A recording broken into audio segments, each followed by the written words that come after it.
again, if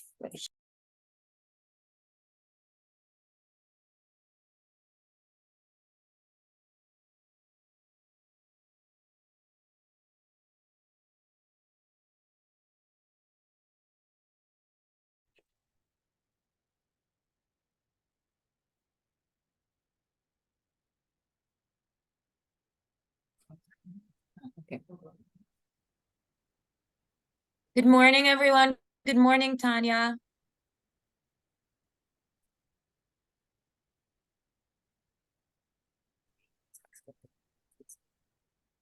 Good morning, everyone. Good morning, Tanya. Do you hear me? Oh, sure, you're on mute. Oh, is it me? Oh, whoops. No, we hear you.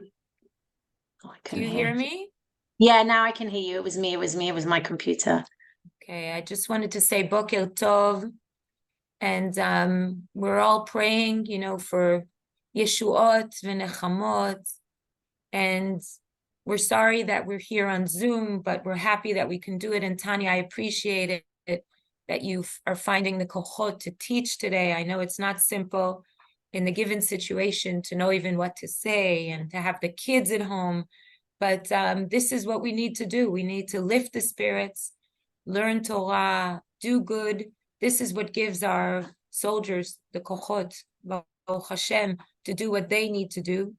And I want to wish everyone well and give everyone chizuk. And we hope to see you panim el panim soon here at Matan. We'll let you know. Bezrat Hashem, we're hoping that next week, but we will let you know. And if any of you need anything, you can let us know. I'm here for you. We are starting a support group also, anyone that needs to talk, that we have therapists, yoga going on tonight. And we're going to have one also in the morning. So let us know if we can help. And bשורות טובות to all of you. Have a good morning. Oshra. Thank you, Oshra, and Matan, and everything you're doing and do. It's mamash hashra'a. It's unbelievable to see how much you're managing to do and get out there and be there for people.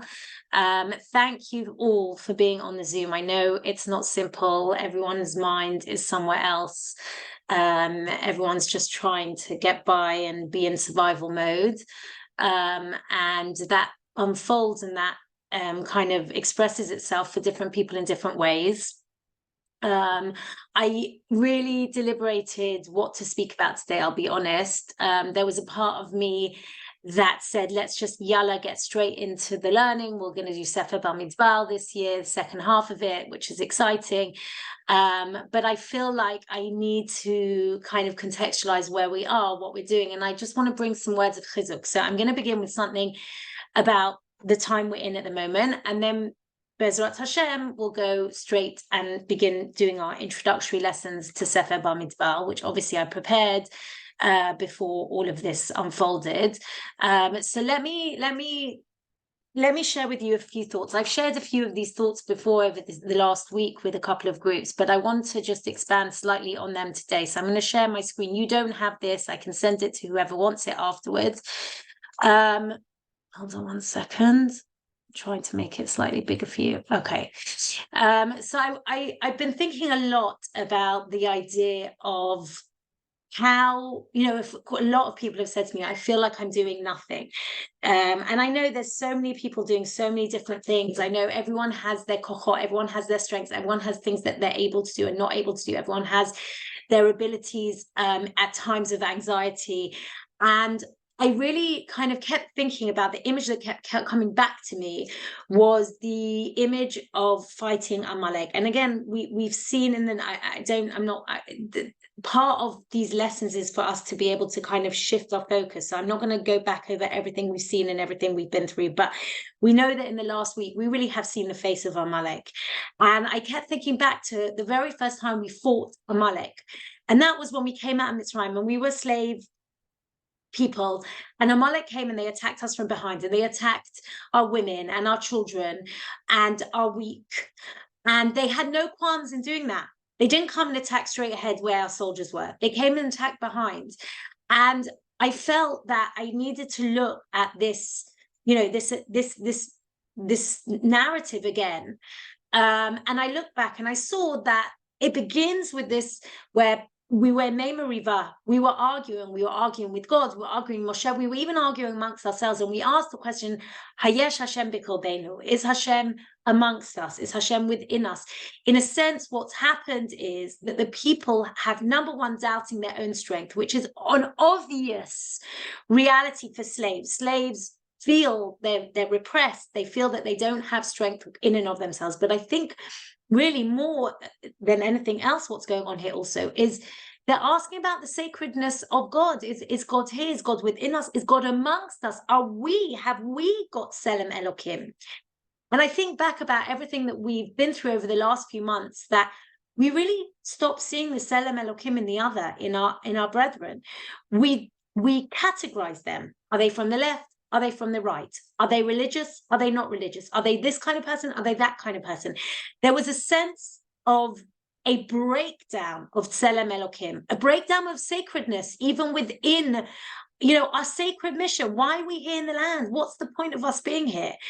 And again, I'm far, far away from imposing any religious or kind of prophetic message onto what's happened. I think none of us can be in that zone at the moment, and maybe even not afterwards, right? I always ringing at the back of my head is my teacher, Rav Yitz Greenberg's mantra, which became very famous. His mantra that one must never ever make any theological statement that can be made in front of burning children. You can make, otherwise don't make it.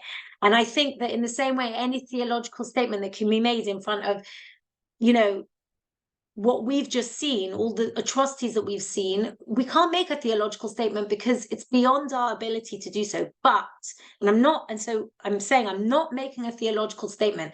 I'm simply explaining that this kind of Amalekian philosophy of attacking from behind comes on the heels of something that's been lost within ourselves. Now, could be a natural consequence.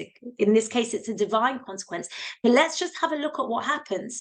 V'yavo Amalek. Amalek comes, v'yilachem Yisrael b'Refidim, and he attacks Israel in Refidim. Now, again, why am I bringing this to you? Because I want to show you something here that keeps giving me strength over the last week.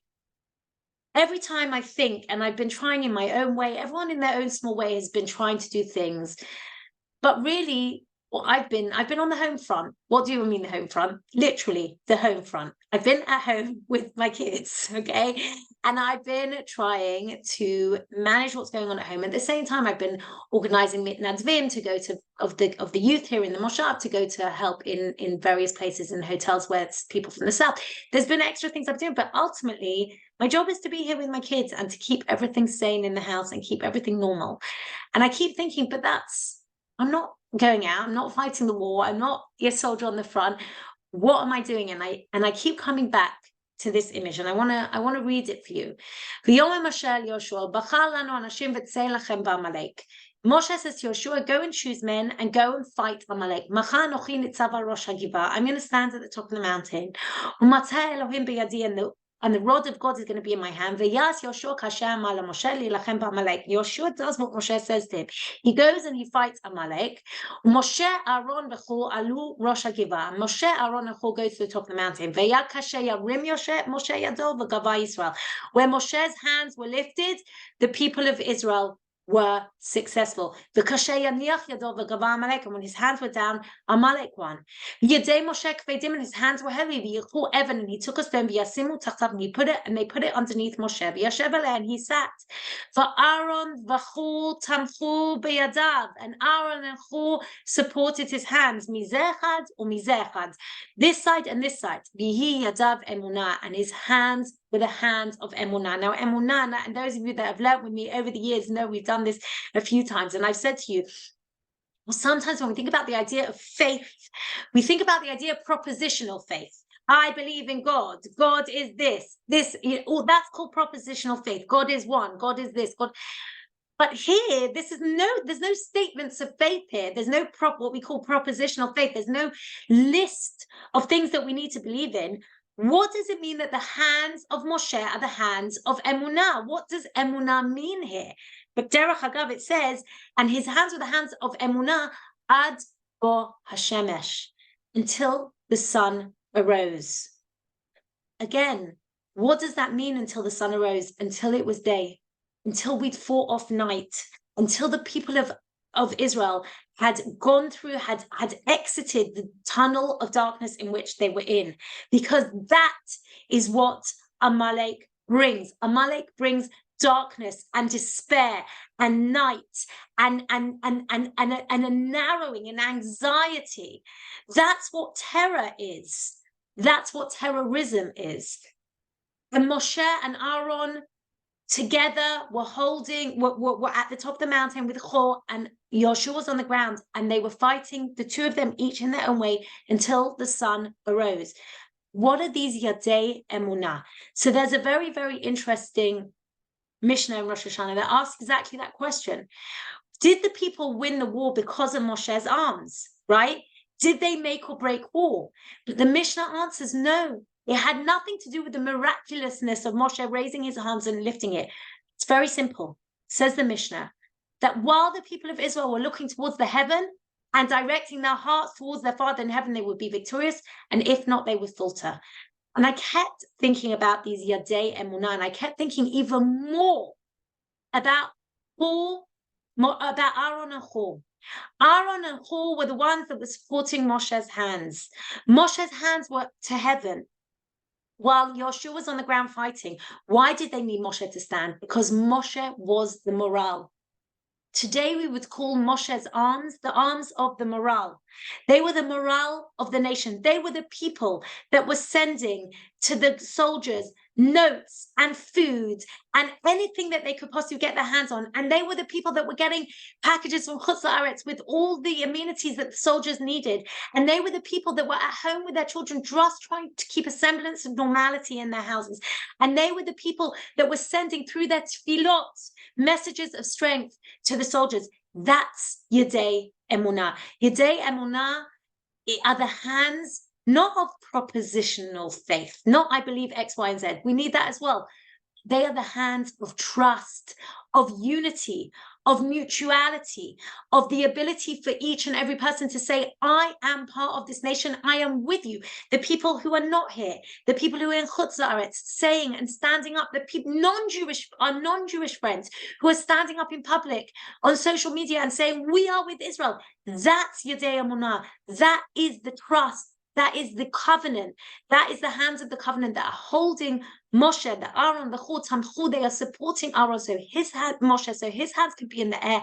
And the people of Israel can look up and say, we know we are not alone. There is a Father in heaven who is helping us. And there are people around us who, even though they're not on the battleground, are really the Yadei Emunah. And I think about the other time in Tanakh where we see the very obvious battle against Amalek. And that is in the Purim story, when we see very clearly that Amalek comes again in the through the prism of Haman. And there again, once again, we have a Gzerah, right? We see, it seems to be that the people of Israel are about to be wiped out. There is mamash, a decree that the people of Israel are going to be wiped out. And the people don't know what to do. And Mordechai, who has always, been very strong about his Jewish identity, goes and he screams and he tears his clothes and he screams out and he sends a tefillah up to heaven. But he also takes practical measures.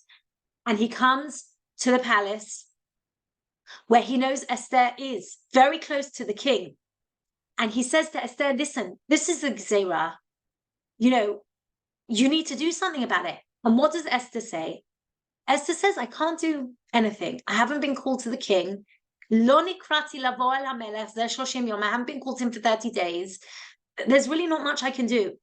Okay? Which again, sometimes we're hearing people, what can I do? What can I do? What can I do? And Mordechai says to Esther, Al tidami benafshech lihimalet bet hamelech mikol haYehudim. Do not imagine that you are going to be able to run away, that you can hide in the king's house. Ki im hacharesh takrishi be'et hazot, revach v'hatala yamod Yehudim makom achel.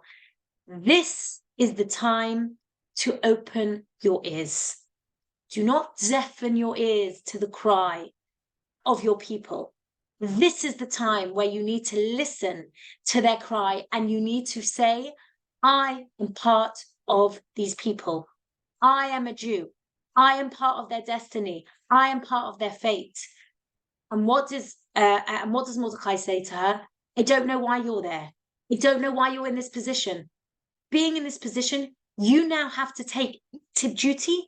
You have to be the Moshe at the top of the mountain. You have to be the Yoshua on the battleground. You have to be the Aaron and Hor holding the arms.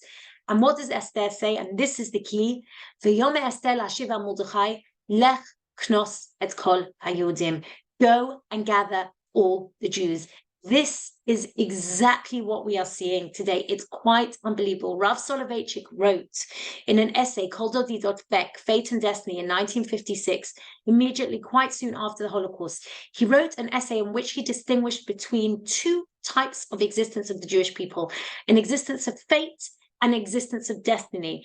And he said an existence of fate is what we see, what we've seen in the Holocaust, where whether you were Jew or not Jew, you were killed because you were Jew. He said, but there's also a type of an existence of fate in which I say I am a Jew and I am feeling the pain of my fellow Jews. When the arm is cut off from the body feels the pain, something's missing. We had not had that. Over the last few years, no one was really feeling the pain of another Jew. We had lost, we had negated, we had neglected the covenant of fate. Forget the covenant of destiny. Halavai, we should even get to the covenant of destiny. We've neglected the covenant of fate. And today, this week, unequivocally, the Jewish people have once again been loyal and have joined once again to the covenant of fate. And I want to read to you what Rav Soloveitchik says. It is so unbelievably connected to what we're going through. Listen to what he says. He says, just as Judaism distinguished from fate from destiny in the realm of personal individuality, it also differentiated between these two concepts in the sphere of our national historical existence. The individual is tethered to his nation with bonds of fate and chains of destiny. In light of this supposition, we can say that the covenant of Egypt was the covenant of fate and the covenant of Sinai was that of destiny. We're not going to go into it now, what he means by that. But then listen to how he describes the covenant of fate. What is the covenant of fate? Fate signifies in the life of the nation, as it does in the life of an individual, an existence of compulsion. A strange, compulsive force compresses all individuals into one unit. The individual is subject and subjugated against his will to the national fate and existence. And then he asks, what's a covenant of destiny? And this is my prayer. My prayer is that one day, soon, having been joined together by the covenant of fate again, we will then be able to ask now, what is the covenant of destiny? And what is the covenant of destiny? In the life of the people, as in the life of the individual, destiny signifies an existence chosen of its free will, and in which it finds the full realization of its historical existence. Instead of a passive, unchangeable existence into which the nation is thrust, the existence of destiny manifests itself. It's an active experience full of purpose, movement, ascension, yearning, and fulfillment. Destiny is the font out of which flows the unique self-elevation of the nation, the unending stream of divine inspiration, which will not run dry so long as the path of the people is set out by the laws of God. The life of destiny is a choice-directed life, result of conscious direction and free will. And our prayer is that one day, having now joined together again in an existence of fate, we will be able to move forward and ask, how can we create an existence of destiny, an existence of activity, of choice, of being Jewish, of what does it mean? And I want to finish with Rabbi Sachs, and then we're going to move to Sefer Bar Mitzvah. Over the last week, I've been dipping into quite a few of Rabbi Sachs's books, and it's the poignancy of his words in so many areas is just unbelievable. And I want to read for you, this is a very, very famous Rabbi Sachs moment. Those of you that, some of you here have been in my reading group, my Thursday reading group, where we looked at Radical Then, Radical Now. And in that reading group, we spoke very much about how Rav Soloveitchik's essay of Fate and Destiny was very, very influential on Rabbi Sachs. Why? Why was it so influential? Because Rabbi Sachs himself went through a moment of the covenant of fate. He was a student in 1967 in Cambridge University, and he was very, very much a 60s child into the idea of enlightenment, of choice, and all of these things. And all of a sudden, 1967, the Six-Day War erupts, and something happens to Rabbi Sachs during that time. All of a sudden, in a minute, we're going to read what happens. He himself, all of a sudden, realizes how connected he is to his people.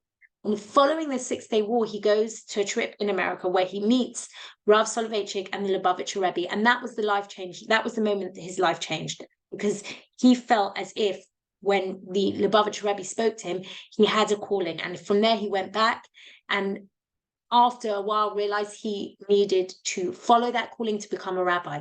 But listen to what he says about the days of 1967, and they sound so familiar to us in terms of what we've been through in the last week. He said like this.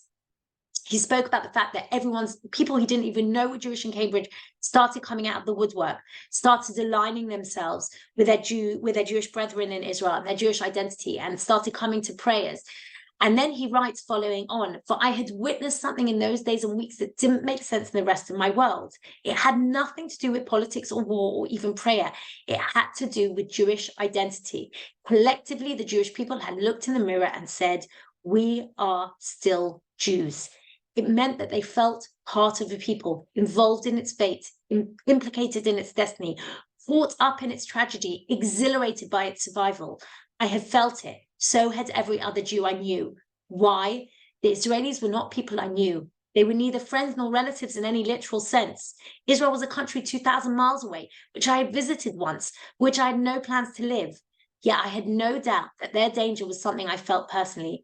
It was then that I knew that being Jewish was not something private and personal, something collective and historical.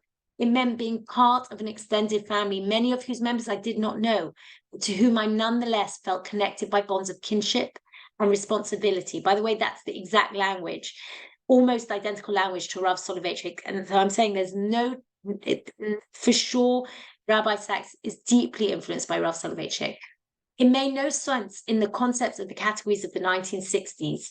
That was when I first realized that being Jewish was an exceptionally odd thing to be, structurally odd. Jewish identity was not simply a truth or a set of truths I could accept or reject. It was not a preference I could express or disavow. It was not a faith I could adopt or leave alone. I had not chosen it. It had chosen me. Everything I'd studied in modern philosophy, everything I'd experienced in contemporary culture told me that truth was universal and all else was individual, personal preference, autonomous choice. But what I had experienced was neither universal nor individual. Jewish identity was not, nor did it aspire to be, the universal human condition, nor had I chosen it. It was something I was born into.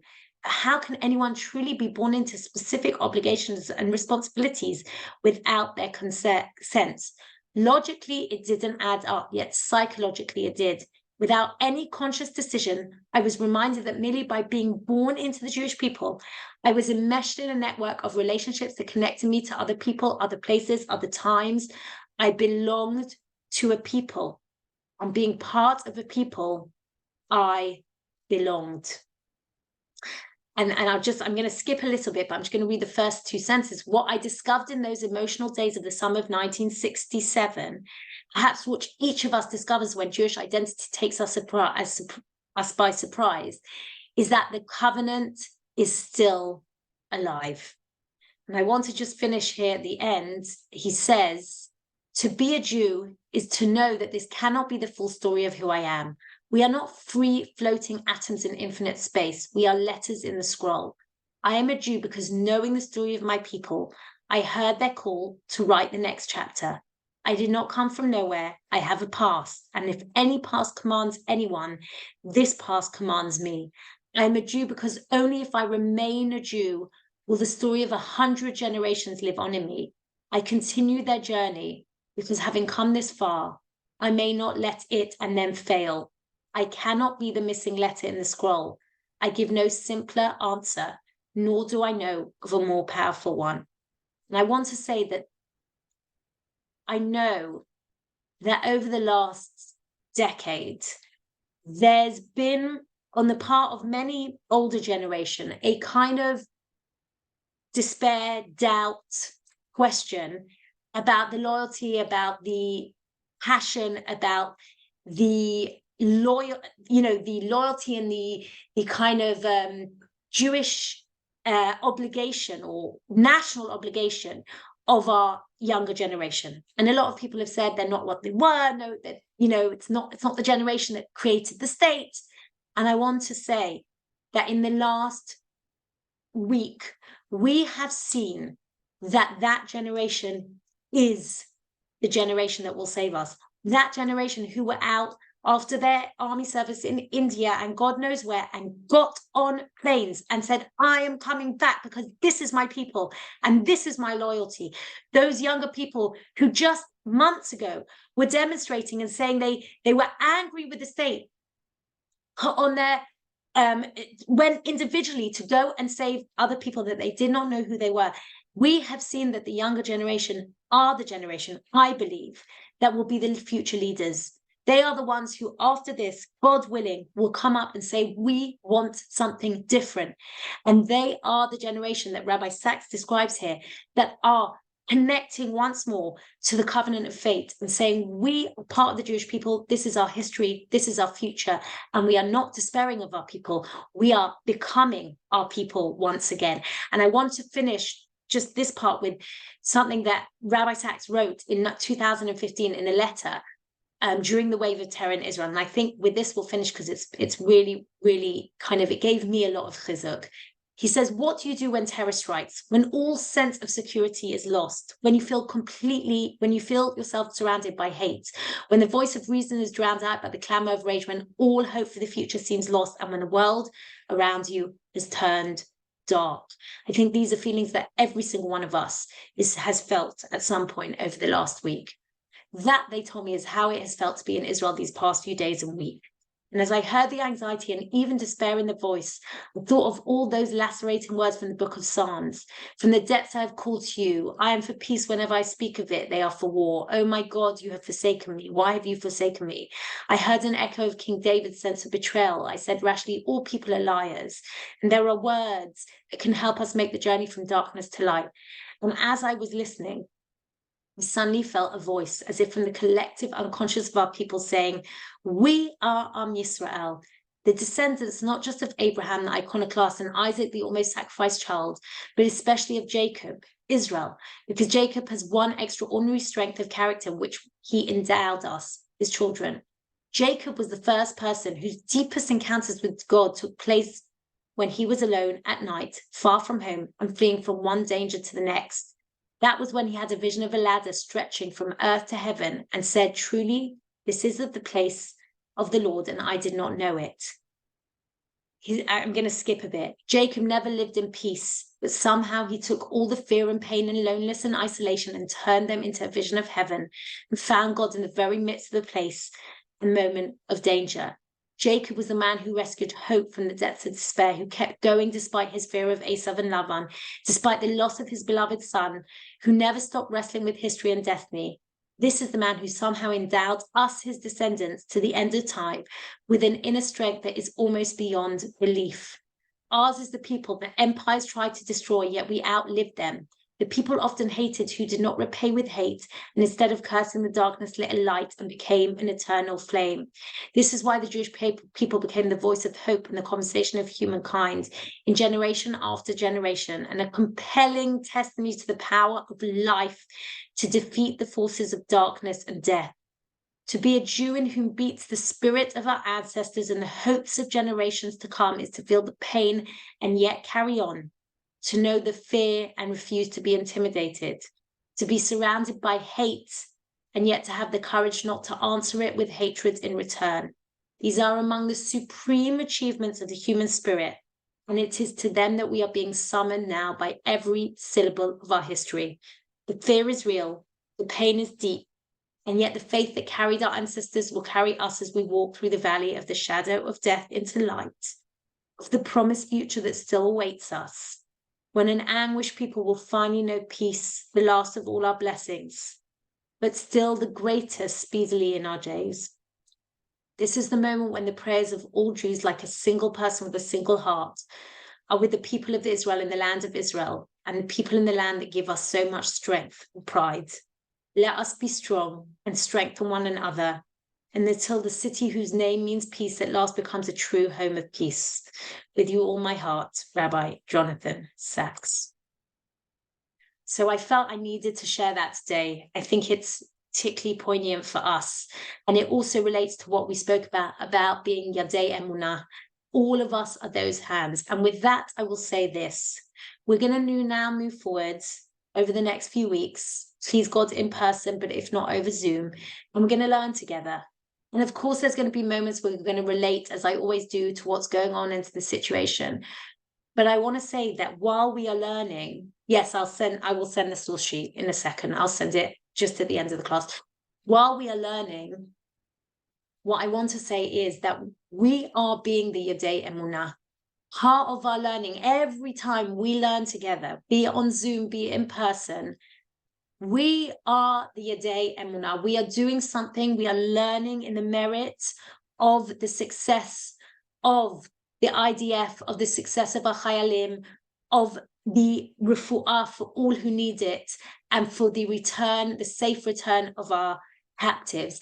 That is what we are doing. And in this hour, we are focusing, truly focusing, and that's going to be my aim as well, as much as possible, to be 100% focused on our learning, on our Torah learning, on the enlightening of our Torah. And in that merit, please God, God willing, we should be successful, and this should be over safely and successfully very soon. So I'm going to move now to our topic, which is Sefer Bamidbar, book of the wilderness. We finished last time, and again, those of you that are new to this class, don't worry. We're going to be doing a review over the next few weeks. We're going to be doing an introductory lesson where we're going to be understanding, learning the Torah through the prism of the wilderness. And then from there, at the end of that, I'm going to be summarizing everything we've been doing over the last year.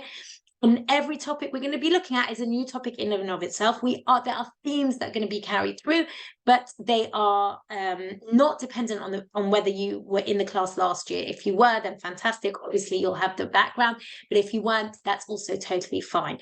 Last year, we looked at Sefer Bamidbar. We spoke about the fact that it is, for me, and I always find this so fascinating, it's a book that really was not meant to be.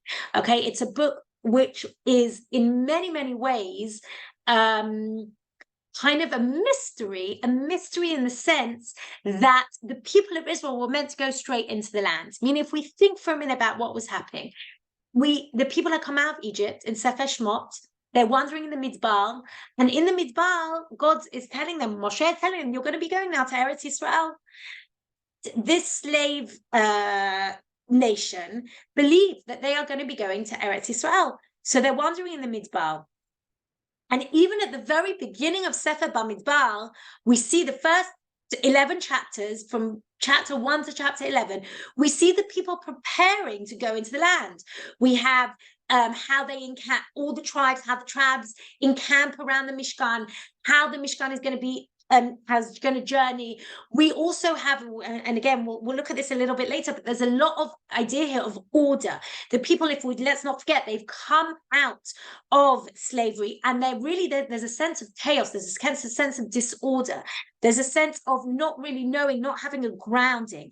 And what the first 10 chapters really speaks about is very much about boundaries. There's a lot of boundaries in the first 10 chapters because the people need to be aligned. There really is like a realignment. And even though they're in the wilderness, which is this sense of chaos and wildness, there's a sense of having to put boundaries, having to ensure that the people have a very deep sense of who they are, what they need to be doing, what their mission is, where they're going, how they need to be encamped.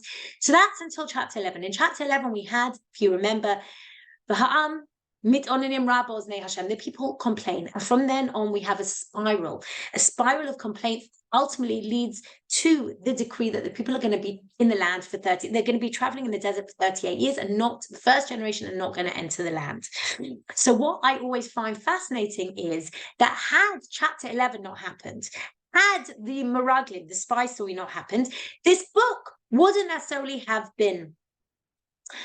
And it almost creates this sense of curiosity, this sense of mystery, this sense of, oh, what would have been different? There's this brilliant book that was written, can't remember the name of the book, about like historians wrote this book about all different scenarios of what would have happened if this had not happened. Like, what would have happened if the Second World War hadn't happened, or if someone had defeated Hitler immediately, or what would have happened had XYZ. And there's this sense in Sefer Bamidbar of, oh, what would have happened had we gone straight into the land? But we didn't. And Sefer Bamidbar is that book. It's the book of what happened when we didn't go into the land. So first and foremost, the book is a mysterious book. It's a book about what wasn't, okay? It's also very much, and this we really, really touched on, it's a book about the move from negative to positive freedom. The people of Israel have come out of slavery. They have been given negative freedom. They have been given freedom from oppression, freedom from a totalitarian dictator, freedom from slavery. But then the biggest question is, what do I do with that negative freedom? How do I imbue it with purpose, with meaning, with a sense of autonomy, with a deep sense of knowing what our mission is? And then we get the Torah, and that seems to give us some semblance of what we're meant to be doing, but still the people are unsure. And what we've argued is that Sefer Bamidbar almost shows us this journey from a childlike, almost negative freedom, a childlike mentality, to an adult, to a more mature mentality. And in this second half of Sefer Bamidbar, which is what we're going to be studying this year, we're really going to be unpacking in much more depth what that looks like. What does it look like to be that mature nation, to be a nation that has adopted, that has been imbued with a sense of positive freedom? What does it mean to be the second generation? Last year, we looked at the first generation. We looked at the failings. We spoke about the spies. And again, we'll go over it a little bit more once we finish the introduction. We spoke about where they went wrong. In the second half, we're going to begin with the Korach rebellion, which is still kind of part of the first half.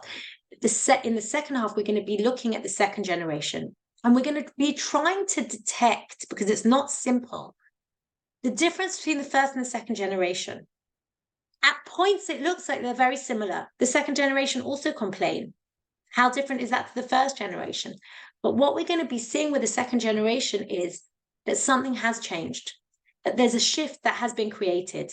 We're also going to be really unpacking, because we didn't really do that. We did it a little bit last year when we looked at Moshe and the complaints of the people, but we're going to be really unpacking Moshe's leadership. Why does Moshe fail? And again, I use the word fail very carefully, because I don't think Moshe fails. I think Moshe's leadership is no longer the right leadership for this generation. But Moshe, something happens. Something happens in his leadership. Something changes. And I want to show you what I think is a fascinating parallel between the life of Moshe and what he goes through, and the people of Israel and what they go through. And I want to show you also, which we're going to unpack, the difference between the first and the second generation, why the second generation are different, what the second generation have learned. And we're going to be doing it through looking at different kind of ideas and different reasoning, philosophical reasoning, psychological insights, which are going to help us to understand how the people understand themselves, how we can understand them, and obviously through classic commentaries and modern commentaries. So firstly, I didn't say this before, if anyone wants to make any comments, we're a big group on Zoom, but not too big. You're more than welcome to put your hands up. You know how you raise your hands. There's a little icon where it says reactions. You can have hand raised, and then even if I'm sharing screen, you'll come up on my screen. Or you can just simply open your microphones. If you want to ask a question or to say anything, please do. Otherwise, it's just the monologue of Tanya. And if you hold on 1 second, I'm going to send the source sheet. Stay on till I'm going to finish at the end, and then I'm going to send the source sheet. Otherwise, it's a bit distracting. So just make sure to stay on at the end if you want the source sheet. I'm going to share screen again. I really, I see some of you have your videos open, which is wonderful. I really appreciate seeing your faces, those that can. So I'm going to share screen now, and I'm going to come back to you a few times throughout. Hold on one second. I'm just finding the right paper. One sec. Okay. That's good. Right. Again, this source sheet should have been sent to you, but I'll share both of them either way at the end. Okay. And I want to begin with Rabbi Sacks. Rabbi Sacks is a very popular writer today, where he actually begins by looking at the structure of Sefer Bamidbar, which I think is very important. Again, we're going to be at the end of our introductory lessons, which are going to be 1 or 2 this week, next week, and possibly even seeping over to the week after that. We're going to be looking at the structure and trying to understand it. But here I want to show you what he does, which is brilliant. He actually compares and contrasts Sefer Shmot, the book of Exodus, with the book of Numbers, so Sefer Bamidbar, because he says, and he shows the chiastic structure of Torah. He says, if we look here carefully, okay, you have Genesis, which is the prologue, the prehistory of Israel, right, the beginning. Then you have Exodus, which is the journey from Egypt to Mount Sinai. Leviticus, which is at the foot of Mount Sinai, where we get all the laws about being the particular nation that we need to be. The book of Numbers, which is the journey from Mount Sinai to the bank of the Jordan. And then Deuteronomy, which is Devarim, which is the epilogue, which is the future of Israel as a nation in its land. So you have the prologue on the epilogue, which is the prehistory of Israel, and then the future of Israel. You have Exodus and Numbers. Exodus is the journey from Egypt to Sinai. Numbers is the journey from Sinai to the bank of the Jordan. And you have the middle, which is at the foot of Mount Sinai, where we get all the laws. And listen to what he says. On this reading, the climax of the 5 books is the long, extended account covering the whole of Leviticus, the end of Exodus, and the first 10 chapters of Numbers. It's about the Israelites and Mount Sinai. There, they made a covenant with God, agreeing to become a kingdom of priests and a holy nation. Okay, listen, I'm going to skip. Within this structure, it's immediately clear that the Exodus and Numbers have much in common. They're both about journeys, both tell of distances traversed and battles fought, both contain stories of complaints about the lack of food and water, both tell of a series of breakdowns of morale. In the Exodus, the people panic as they reach the Red Sea, pursued by their Egyptian chariots.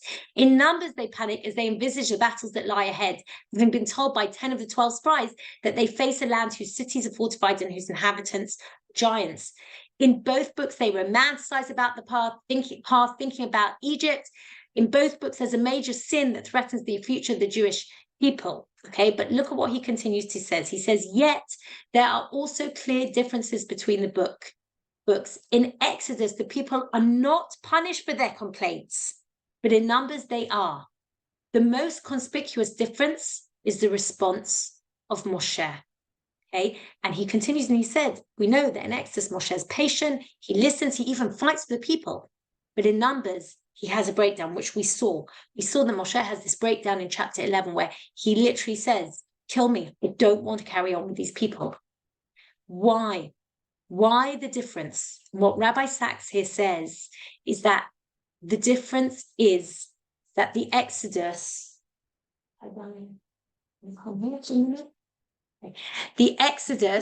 sorry, apologies for a little disturber, a little guest, I should say. The Exodus is when we are traveling from Egypt, and Numbers, Bamidbar, is when we're traveling to. What's the difference between the two of them? The difference between the two of them is that one is negative liberty and one is positive liberty. One is negative liberty, meaning that we are now free from, but we don't have a mission. We don't have a purpose. You know what we're doing. So it's very, very difficult for us. Once we have the Torah, once we have standing at Mount Sinai and we got the Torah, now we know what our mission is. Now we have positive freedom. Now we have the ability to go to the land, to conquer the land. And when we don't know what to do with that, when we negate positive freedom, then we have a problem. And this is exactly what Rabbi Sacks is saying. Rabbi Sacks is saying that Sefer Bamidbar is a movement from negative to positive freedom. from childhood to adulthood, from the ability of from chaos to order. And the people at many points are not able or not willing to make that move. And that's why Moshe despairs. He despairs because he knows that the people can. He knows that they are able to, but he despairs. I think so much about the despair that we saw over the last couple of years of our people, that we know that we're a strong nation and that we know that when needed, we have the ability to be full of purpose and mission and to be part of the covenant of faith, and we were just not able to overcome ourselves. And unfortunately, it took till this week for us to show once again that we have a mission and we believe in it, and we have a purpose and we believe in it, and we are united in that purpose. And that's where Moshe's frustration came. And now I want to begin with an introduction to the Torah. Why? What is Torah learning? What does it mean? And what is what the rabbis call Torat HaMidbar? The Torah of the Midbar. Why is the Torah given to us in the wilderness? And I want to read with you something beautiful from Leon Kass. Leon Kass is a professor of bioethics. And for many, many years, he was Jewish. Again, also relates to everything we've been talking about the last hour. He relates to, for many years, he was Jewish, but his Jewish identity wasn't particularly something that was at the forefront of his mind. And he was a professor of bioethics. And one time he came to Israel on a conference, and he started realizing that he really had, over the years, totally disengaged and disconnected from his Jewish identity. And he started reading the Torah. He said, I'm going to go to the first place. And he had a very good friend who was a Bible scholar who helped him to begin to read the Torah. And he totally became involved. And he said, I cannot believe that I did not know about my own tradition. And he starts reading it and really, really investing in unpacking and understanding it and interpreting it. And he offers a course in university for his students. And eventually he wrote 2 books. One of his books on the Torah, one of his books is a commentary on Genesis. One of his books is a commentary on Exodus. They are, in my mind, one of the most phenomenal contemporary commentaries on the Torah. This happens from a book called Leading a Worthy Life, which is a series of essays, some written with his late wife, Amy Cass, series of essays about important things. And one of the essays is called The Aims of Liberal Education. And this is what he says. I just brought you a short extract. He says, a word of caution. This quest for what is good is antithetical to intolerance, self-righteousness, smugness. It requires listening to, respecting, and taking seriously the opinions and ways of others, precisely because almost all opinions seriously held and defended probably embody a certain intimation of what is true, and at the very least attest to the human concern with what is true and good, a universal concern more significant than the disparity among the opinions held on these matters. It also means being open to opinions that are unsettling and disquieting, that challenge our complacent and comfortable attachments to our unexamined opinions, especially our opinions of what is right and good. Now, again, I'm going to be totally vulnerable and honest with you. When I put this on the sheet, this was before the last week, and I very much believe, and all of my students know, I believe that there is truth in many places. And sometimes I'll bring sources from unlikely sources, from unlikely people. And there'll be times where I may even bring a source from someone I don't agree with a lot of what they say. And someone will say to me, well, isn't that not such a kosher source? And I'll say it's true. I'll always contextualize every source I bring, right? But there's always truth. There can always be found elements of truth in some things. And when the truth speaks to me and it's important to what I'm trying to say, I'll bring that truth. That to me is Torah HaMidbar. Midbar is to allow yourself to be hefker, to allow yourself to be open to everything that you see, everything that you hear, your ears to be open to all the sounds. But I'll be honest and I'll say that in the last week, that gray area, which I very much believe in, that area where I always say everything is complex, right? There's a complexity to our existence, has been challenged. And I do believe that there are certain things where there are truth and there is false, where there is good and there is bad. And I think we need to be careful, very careful, because there are some things that are purely evil and purely bad. And there are some things that are purely wrong. And I think it's been a challenge to me personally on a cognitive level to grapple with that, because I'm definitely a person who believes in the complexity and believes in the idea of the plurality of opinions in the world. But I will come and say that I think there are red lines for everything.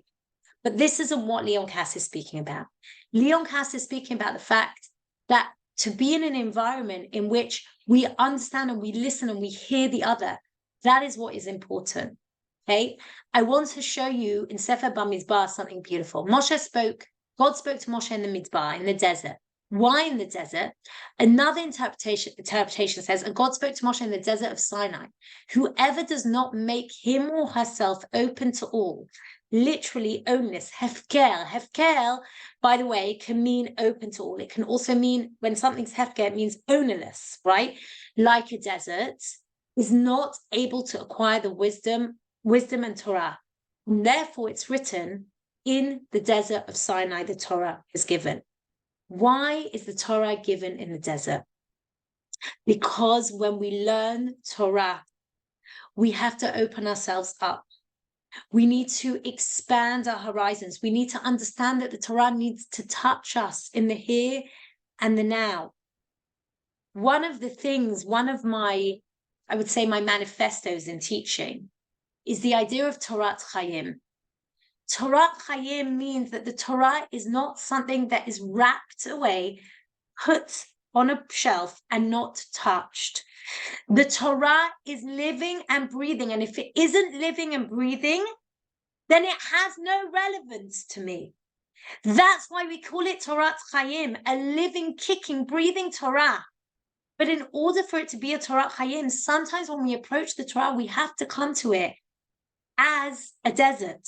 Open ourselves up. Allow the Torah to seep into us, not come with a priori, agendas, or those agendas or a priori understandings of the Torah. To say, let the Torah speak to me in this moment, at this moment. And that's why, by the way, so many people are bringing in the Tehillim. Tehillim, I know for many people, they don't connect with Tehillim. But if we look at the Psalms is poetry. It's poetry. It's beautiful.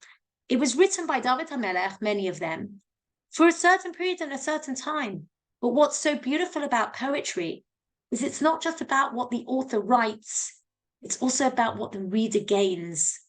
It's about what the reader is able to take at that moment in their life from that poem. And that's why Tehillim is so powerful and so profound. And that's why so many people are tapping into Tehillim at the moment to help us, to show us, because Tehillim speaks to us in this moment.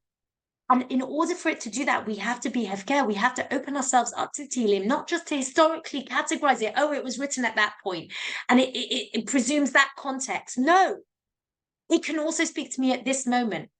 That's what I hope my teaching is. When we look at Sefer Bamidbar, I want us to be looking at it not just through the historical lens of what happened at the time, not even, and here I'm going to go even one step further, not even just to look at the commentary and be totally 100% aligned with the classic ancient commentaries and said, that's the meaning of the text. Part of what Torat Chaim is to take the text and to unravel it and to let it be hefker, let it touch me in my desert, in my moment. Okay, look at what the Pri Haaretz Rav Menachem Mendel and Vichnik says. Ein haTorah mitkayeme ele b'mi shemisim atzmo k'midbar hefker. The Torah will not take place, will only stand firm, will only mitkayem when we make ourselves like a midbar, hefker. Le'aniyim, la'ashirim, before those who are, and here it's not just poor and rich, bede'at in their minds, poor and rich in their minds, right?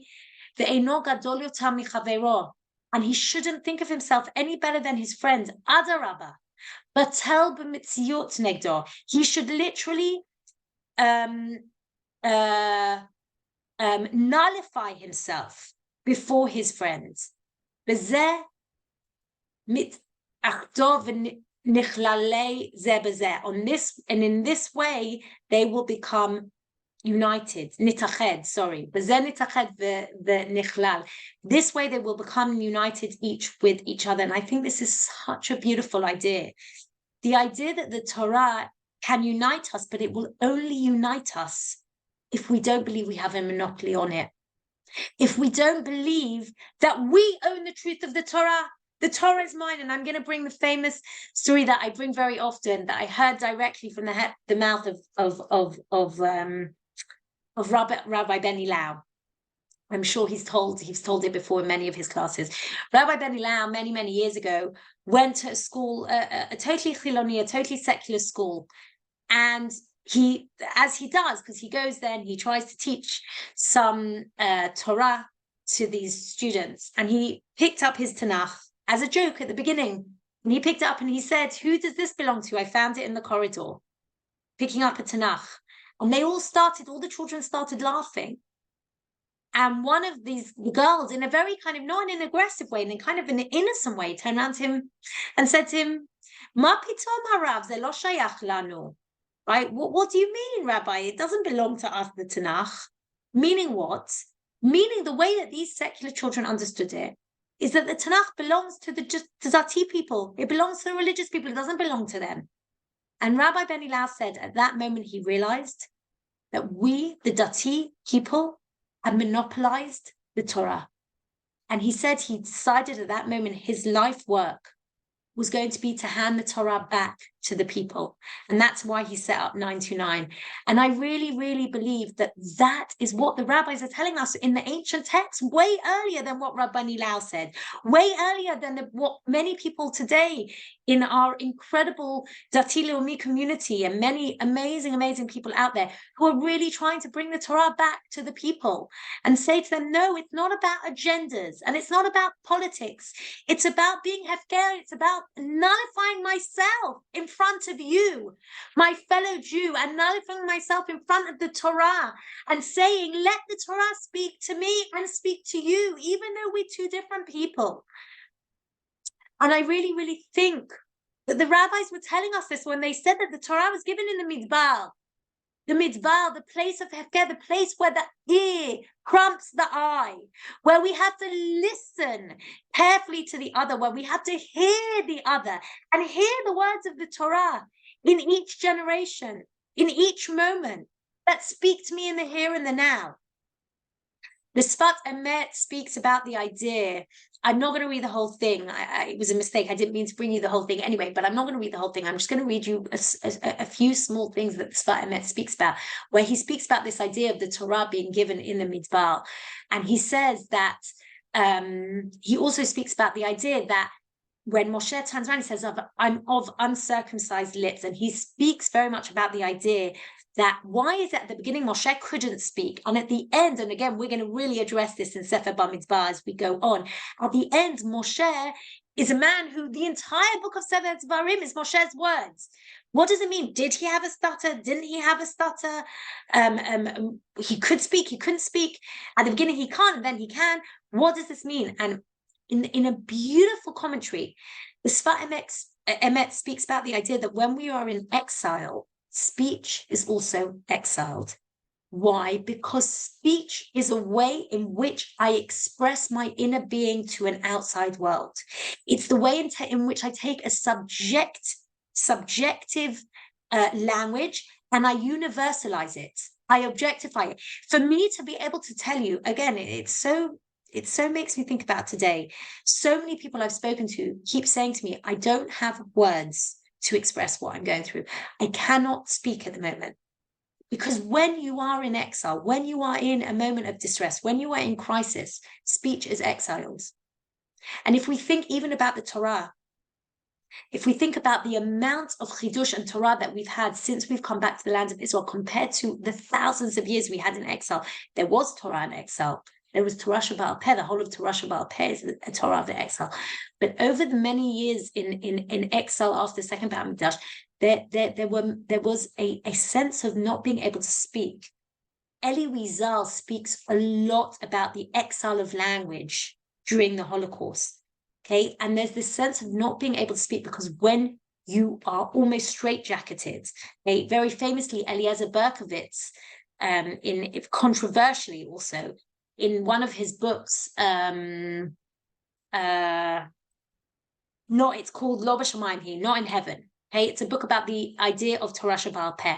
And in that book, he said that from the time the Gemara was written down, the Mishnah and the Gemara were written down, what happened really over those many thousands of years in exile is that the Torah Shebaal Peh became what he called straitjacketed, to the degree that it wasn't developing, it wasn't fluid in the same way that Torah Shebaal Peh is meant to be fluid.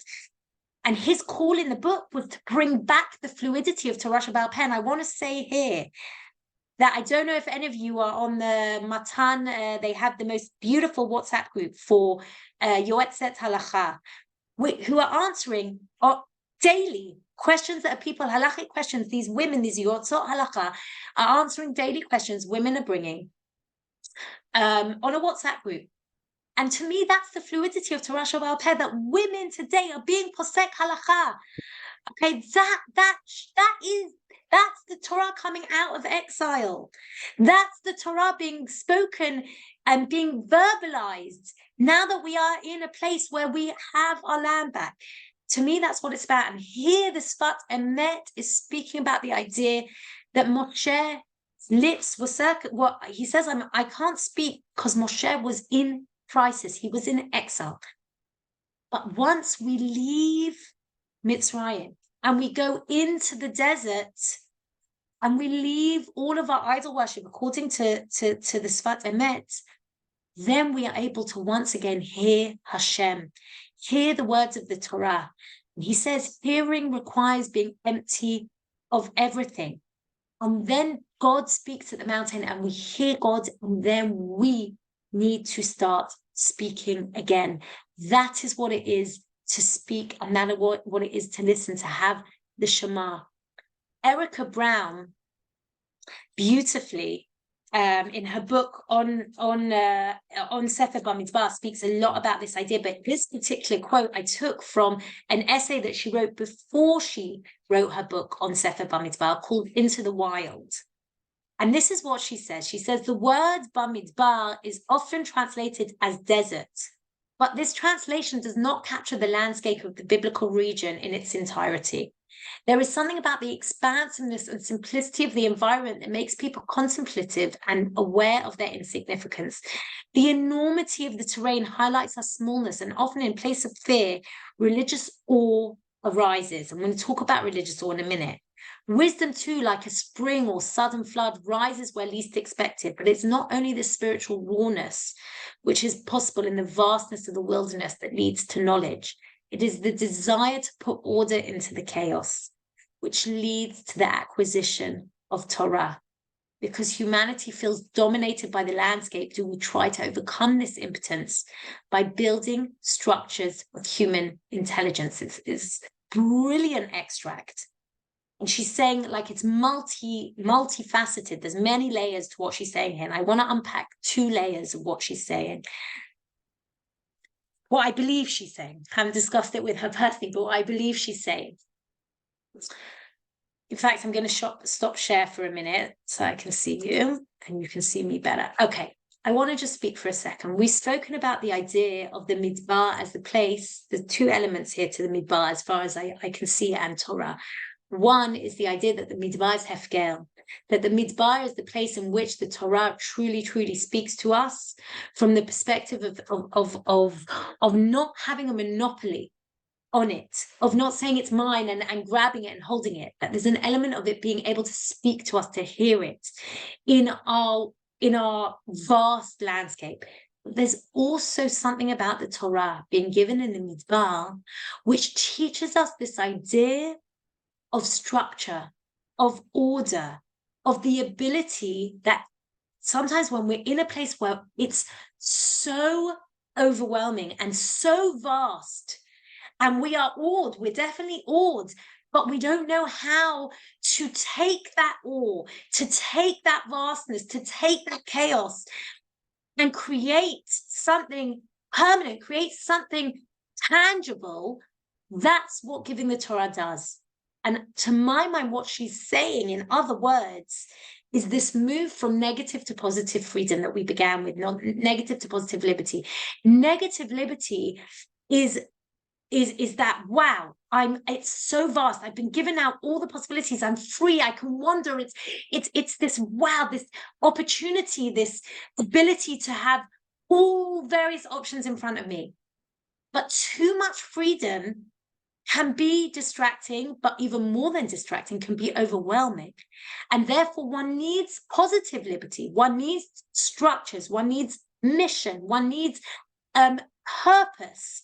One needs boundaries in order to take that negative liberty and transform it into something tangible, something that I can work with, something that gives me purpose and aim. That's to my mind what Erica Brown is saying. Wisdom is amazing. But what do we do? Where do we search? How do we have truth? How do we find truth? That's what the Torah gives us. Torah gives us the anchor. Torah gives us the foundation. From that foundation, then we can have Torah Sheba'al Peh. Then we can have the beautiful vastness of the voices, of the listening, of the plurality of opinions. We have to have the anchor. We have to have the boundary. In the vastness of the wilderness, we have to have Har Sinai, where we receive the grounding of the Torah.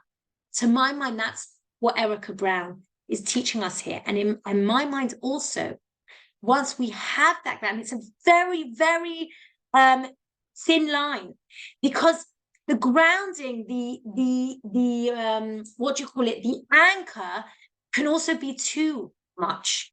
When we say it's only, when we narrow ourselves, then we take a monopoly on what that anchor is. I hope I'm trying to make myself clear. But let me try and rephrase it in a slightly different way. All of us search for certainty and structure and truth and truths and paradigms and order. All of us, it's a very, very natural thing. That's why, by the way, when things like this happen, the grounds from our feet, the carpet from our feet is totally pulled away. And very often it can lead to severe anxiety, because anxiety is when all the order that I believed had been real has been wiped away and I have nothing to ground myself with anymore. So the Torah provides us with that foundation in the wilderness. It provides us with the ability to hold on to structure, to order, to law, right? Law gives us order, boundaries, allow us to function, right? Today, when we bring up children, we still need to give them boundaries, even though we want, we're living in this kind of postmodern, yes, tell the children whatever they can do. No, every child still needs boundaries. That's how we function. We all need boundaries, but there's a danger with boundaries. This is what we spoke about last year. The danger with boundaries is that they can become what? Too overwhelming, too fixed, where there's no growth, where I only see my own view and I don't see anything outside of where I'm not listening anymore to anything outside of my own view.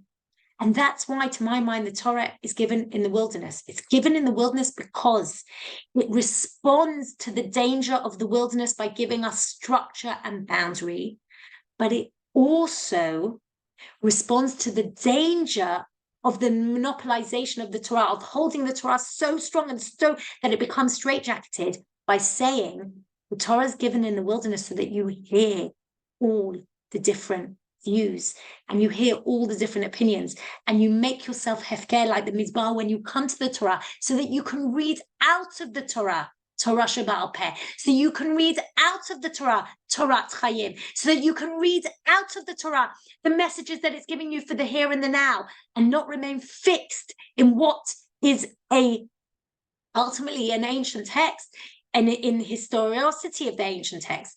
My mind, that's what the Midbar does. The Midbar acts both as an antidote to the danger of the rigidity of the Torah and a danger to the wildness of absolute chaos. It allows us to oscillate between those two things. And it reminded me, and this is why I bought him, it reminded me very much of Erich Fromm. When we speak about the idea of coming to the Midbar, coming to the Torah as a Midbar, and I see that our time is almost up, so I'm going to finish very shortly, but I want to finish with Erich Fromm. Erich Fromm speaks about the idea of how we learn, okay? How we learn and how students come to a piece of knowledge. And in his book, To Have and To Be, he speaks about two modes of existence, the mode of having and the mode of being. And he said, as human beings, we're very much about owning. Ownership is so much a part of who we are. And that's the mode of having. I want to have, I want to own, I want to possess. But he said that we've forgotten over the centuries that part of being a human being is to be a human being. If we look at how Hashem defines himself to Moshe, he defines himself as Eyeh Asher Yeh. I will be what I will be. God is all being. God is not about ownership. God is all being. Okay? Idol worship is about ownership. That's why it's not allowed. Making an image of God is about creating a sense of having. You want to have that image. You want to hold that image of God. But God says, that's not who I am. I am all being. And Erich Fromm speaks about learning, so fascinating, learning in the mode of having and being. Listen to what he says. He says, students in the having mode of existence will listen to a lecture, hearing the words and understanding the logical structure and their meaning as best they can. They'll write every word in their loose leaf notebooks so that later on they can memorize their notes and thus pass an examination. But the content does not become part of their own individual system of thought. And finished in 1 minute, Oshra. Enriching and widening it. Instead, they transform the words they hear into fixed clusters of thought or whole theories which they store up. The students and the content of the lectures remain strangers to each other, except that each student has become the owner of a collection of statements made by somebody else. Students in the having mode have one aim: to hold on to what they learned, whether by entrusting it firmly to their memories, or by carefully guarding their notes. But they do not have to produce or create something new. The process of learning has an extremely different quality for the students in the being mode of relatedness to the world. To begin, they don't go to the course lectures, even to the first one, as a tabula rasa. They have thought beforehand about the problems the lectures are going to be dealing with. They'll have in mind certain questions and problems of their own. And instead of being passive receptacles of the words and ideas, they listen, they hear, and most important, they receive and they respond in an active and productive way. What happens is that each student has been affected and has changed. Each is different after the lecture than he or she was before it. And I want to suggest that when the rabbis, when Chazal teach us about the idea of the Torah being given in the Midbar, and they're saying that when we, not just the Torah being given in the Midbar, but when we learn Torah, we need to be like a Midbar, hefker like a Midbar. That's exactly what Erich Fromm describes as learning in the mode of being. That I learn not in order to pass an exam, not in order to have my notes and memorize them. I learn in order to transform, in order to be someone different, in order to take that knowledge and for it to inform me and be informed by it, and to change and to use that knowledge to enlighten ourselves and others. Next time, we're going to move to the next part, which is this idea of hearing and the gift the Torah gives us. What does it mean to choose to hear, to have Torah as a matana? And that we'll finish the introductory class next week, God willing, and then get on to looking and starting to understand and unpack the narratives of Sefer Bamidbar, beginning with the Korach rebellion. Are there any questions? Dr. White, please be so kind as to put the source sheets, both Yes, of them, I'm about on to do that now. the drive, because they're going to cut you off and we won't be able to take it from Right. the chat. Yeah, that's what I was going to put them Right. on the Tanya? Matana site. Tanya, it's Oshra. Tanya, I just Yes. wanted to thank you for this inspirational shir that we all needed. Thank you so much. And I wanted to ask all of the ladies, those of you that can, I don't know in what situation you are, if you can open your cameras, because we want to take a picture of our screen, which we're so moved that so many women came in for the shir today. And we are going to be sending out on the Matan mail. Thank you, you beautiful ladies. Thank you. We're going to be sending out, we want to give chizuk. Hi, that people should everyone. Come back to class. Isn't that amazing, Tanya, seeing everyone's face? Amazing, amazing, Oh, amazing. it's so good to see you all. Totally Thank you great. all to for see you being all. here. I know how hard it is. Genuinely, I know how hard it is to take time out from everything that's going on and just come into a Zoom class. It is not Muvan Love, it is not taken for granted. I truly appreciate each and every one of you being here. I'm now scrolling, looking at all your wonderful faces. Do Thank you you for see being how here. much chizuk you gave to Tanya just by For seeing her sure. face? And I see here women from all over the country. I recognize women, of course, from Ranana, and Roberta from Modin, and Marcia from Yerushalayim. And I'm sorry I'm not mentioning everyone's names, but I really see a lot of people and people from England that are in here with us. And I know in America it's early, so I don't expect to see them, or it's the middle of the night. But really, we all unite together and we pray for the safety of Am Yisrael and for Am Yisrael Chai. So we want to give chizuk to all of our students and to all of Am Yisrael, and to show them that we are learning Torah and we are mitchazek with our spirit. And we will persevere, of course, Yadenu al Elyona. Hashem oz le'amo yiten, Hashem yevarech et amo v'shalom. Thank you, Tanya. Amen. Thank you all. I hope to see you all, God's willing, next week, either in person or once again on Zoom. Be well, everyone. Be well, be safe. Safe. Tanya, again, could you also please post the source sheets on the Matan site?